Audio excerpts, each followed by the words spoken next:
Now, the Wall Street Journal is reporting that Lazard CEO Bruce Wasserstein has died. We do want to bring in Bill Cohan. He is on the phone with us. So, Bill, again, this is just coming from the Wall Street Journal. What are your initial thoughts here? Well, first of all, my condolences go to his family, and it's really a tragic loss and remarkably sudden, frankly, given the message that was coming out of Lazard a few days ago. But so that's the most important thing, and the most important thought I have is just how sad and sudden this is, and my condolences go to his family. You know, what it means for Lazard, I think, as I've said, I think Lazard has a very deep bench. I think to a great degree, except for the Kraft deal, Bruce had stepped back from doing deals and was more, the day-to-day, the leader, the CEO of the firm. But I think, as I say, they've got a lot of people there who could potentially step up into that role, and I don't think it's going to affect their business. A lot of people seem to think Bruce was doing a lot of business, and lately I don't think that's really true, so I don't think it'll hurt their business so much.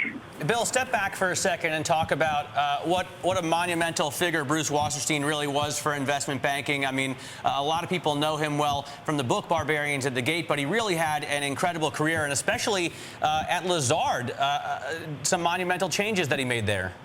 Well, he was, in terms of his tactical deal-doing skills and his strategic deal-doing skills and his excellence there, that was all cutting-edge stuff that he came up with in the 80s and the 90s. By the time he got to Lazard, he was really a savvy businessman and an opportunistic businessman. And basically, Michel David-Weill, the patriarch of Lazard, wanted to lure Bruce to Lazard for many years. And finally, after he sold Wasserstein Perella to Dresdner Bank for $1.6 billion in 2001, Bruce managed to extricate himself from that and become available, and Michel lured him to Lazard, and he basically engineered a creeping takeover of Lazard with very little money to begin with, and got control of it in a very, very clever way, and in many ways helped save the firm and resurrect it as well.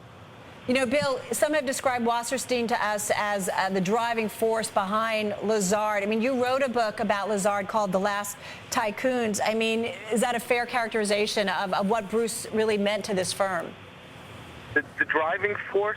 No, I don't think I would say he was the driving force. I would say that he was the Lazard business model has not particularly changed since World War II, since Andre Mayer created the business model after World War II when he came from Paris to New York, and he and Felix Rohatyn and then Michel really designed the business model to provide M&A advice, to provide asset management services, and Bruce, to his credit, when he took over the firm, did not change that business model and took the firm public that did those things and provided M&A advice and asset management services and left behind the capital markets business in a private company.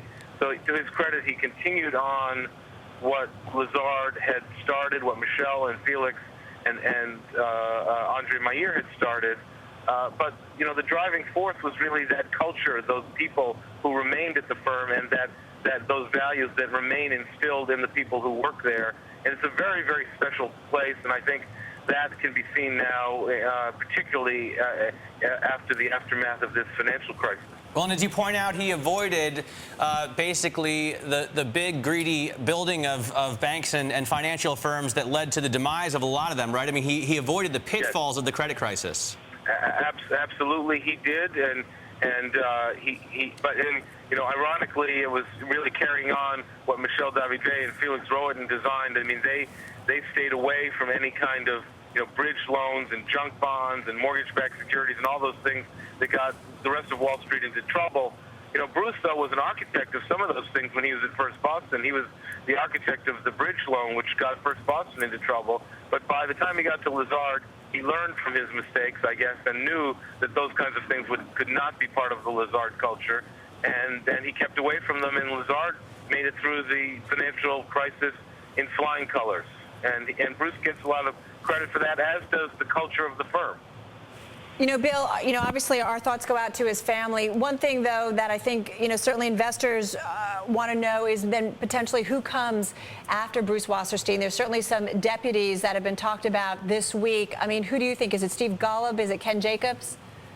Well, again, as we talked about earlier in the week, I really think as sort of on a short-term basis, it's got to be Steve Golub. He's been the deputy CEO, deputy chairman. I mean, he's the link between the past and the present at Lazard. He's the right age for it, and it makes a lot of sense. Beyond that, I think the board will do sort of what the B of A board is now doing, is try to find someone who can take them to the next generation, and whether that's Ken Jacobs, or whether it's somebody like somebody who doesn't work there now, like Gerardo Bracciati, as I mentioned before, who's at Banco Leonardo, but used to work at Lazard, and they could enter some sort of merger to have Bracciati be at the top, or maybe a Gary Parr or somebody like that. The good news is they have a deep bench. All right. Hey, Bill, thanks so much for joining us. Bill Cohan there, author of The Last Tycoons, and also more recently, The House of Cards.